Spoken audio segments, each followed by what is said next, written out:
Right now we're in the red light district of Amsterdam at Red Light Radio, and now we're recording a show called African Hip Hop Radio, which is part of AfricanHipHop.com.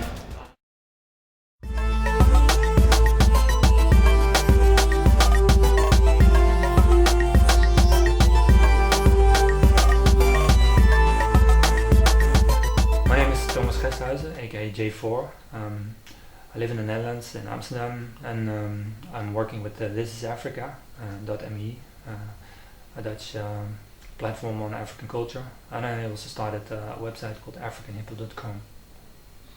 My interest in Africa just grew from having visited there when I was really young, just after my secondary school with my father, and which was basically a holiday. Then right after I decided to study African studies, African linguistics. So through my studies I've been going back and forth to East Africa many times since 1992, and I got an interest in culture and the music, especially in the music, and so I've been promoting the music since just when I was still studying. I'm not alone in the studio today, actually. Finally got a guest again, two actually.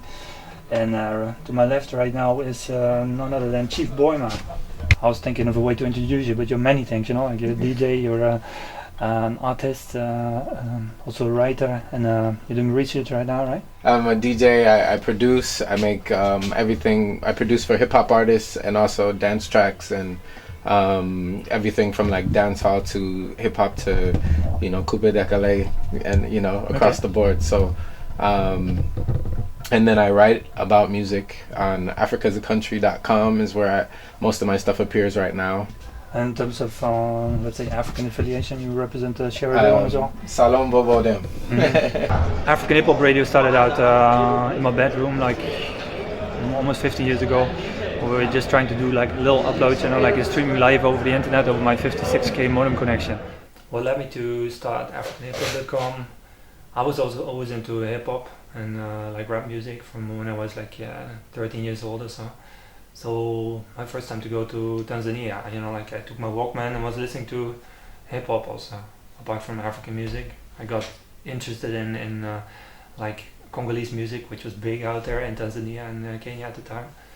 But then my first time to be in Dar es Salaam, the capital of like the biggest city in Tanzania, I noticed that there were billboards saying that there's a hip hop concert going on, local hip hop concert.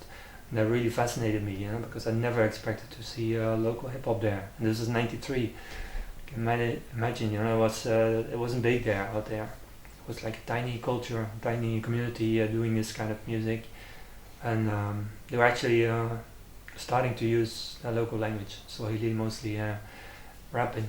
So you had that, and I tried to figure out as much as I could, meet up with some people, and first by '96 I got to interview some people on my little mini disc recorder that I took with me, and then like around '96 I first heard about the internet, being able to create your own website, using email and everything. So I started to see if that's an easy way maybe to promote this culture, because you know, especially in the '90s, but still, you know, like the traditional media, they've been kind of monopolized, and at the time people were not really open for new school music from Africa. I mean, like right now you've got all this Niger and hip life and Azonto and all that going on, but back then, like especially on this side here, people in power, they didn't want to hear that. They wanted to hear like the older generation's music. So for them to hear somebody rapping, unless maybe that guy is sampling Fela Kuti, otherwise they didn't want to hear. So I figured, you know, internet might be a good way, because it's open, it's like low level. Anybody can start a website and you can just level with your audience. And that's what led me to start AfricanHipHop.com. Like pretty big projects that came out of it, you know, like exchanges. A lot of people got their first contact with African hip hop artists internationally, like for example, especially from the West towards Africa, but increasingly also on the African continent, because right now, you know, like majority of youth in urban Africa have internet or they use email. So they've been sitting on AfricanHipHop.com forums We had some people from Nigeria and Zambia, for example, connect, making music together. You know, to me that's pretty big because it's something that would never have happened without the internet. And yeah, other bigger projects. There's a couple of documentaries that people used the info on our site for. There's a few compilations, like a rough guide to African rap, which is made with our help. Like one of them is a Tanzanian hip hop group called X Blasters.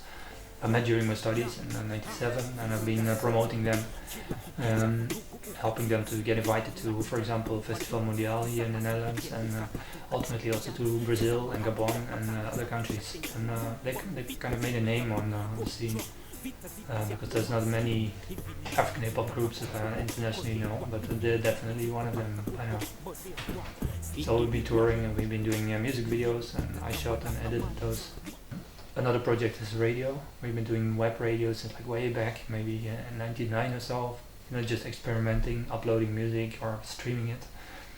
And then since 2005, we've been doing radio connected to the Dutch public broadcasting. And right now we're back online again through Red Light Radio in Amsterdam. It's actually like a former brothel, you know, like a prostitute window, which is turned into a studio. So you've got your mixer and your DJ gear set up, and people pass outside and they see you DJing.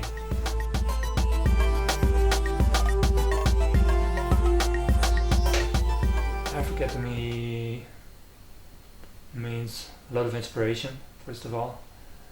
I've married my wife from Tanzania, and there's a lot of people on day-to-day basis that I'm involved with who are either in Africa or the Africans based in the Netherlands.